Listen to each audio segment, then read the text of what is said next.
Today marks not an end but a beginning, a necessary step towards peace taken with resolve and purpose. This moment carries particular weight for the Democratic Republic of the Congo. In Goma, in Bukavu, and beyond, the reality of displacement, insecurity and hardship continues. For us, the urgency of this initiative is not theoretical, it is human.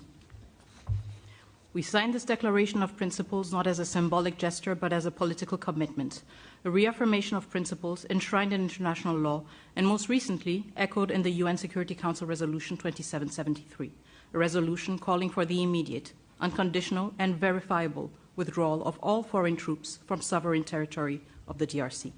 We are clear in the Great Lakes region, peace must come first, followed by the rebuilding of trust, and then, only when conditions are right, the careful reopening of a path to meaningful bilateral cooperation. Too many past efforts have failed because sequencing was ignored and accountability postponed. Peace and development cannot rely only on good intentions. They must be built on responsibility, clear commitments, measurable timelines and consequences for non-compliance. This is the only way to restore credibility, not just among states, but with the people who are waiting for peace to become real. The signature of today's Declaration of Principles heralds renewed hope. It reflects the U.S. resolve to complement and support regional and international efforts. This initiative brings accountability and draws the hard lessons from past efforts that have failed to materialize. So the good news is there is hope for peace. The real news, peace must be earned, and it will require seriousness, transparency, and sincerity. We welcome the leadership of the United States of America, a country that has shown steadfast support, consistent principles and resolve in multilateral forums, especially within the United Nations Security Council. Mr. Secretary, Senator Rubio, I would like to express our deep gratitude. Dr. Boulos, also, your extensive consultations across the region have brought nuance, depth, and humanity to this process. And your presence today underscores that diplomacy must listen, understand the lived experiences of those most affected, and seek durable solutions.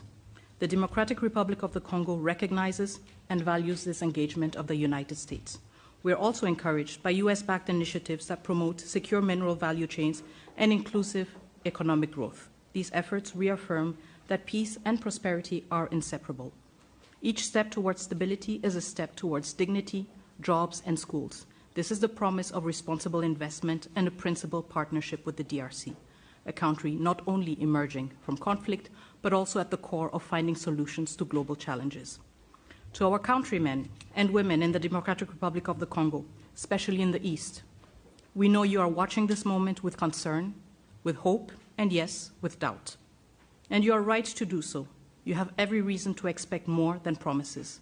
You are entitled to actions that measure up to the suffering you have endured. We draw strength from your resilience, from your commitment to justice, and from our shared, unwavering belief that our sovereignty and our territory are not negotiable.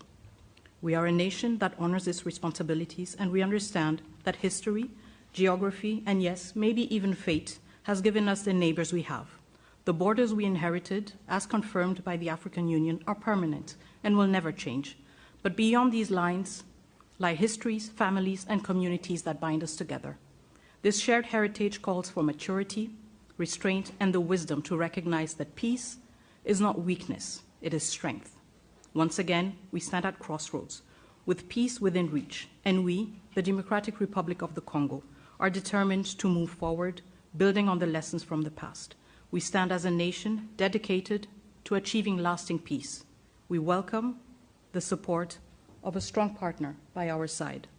And I voice the solemn hope that all parties will seize this opportunity, just as we, the DRC, have chosen.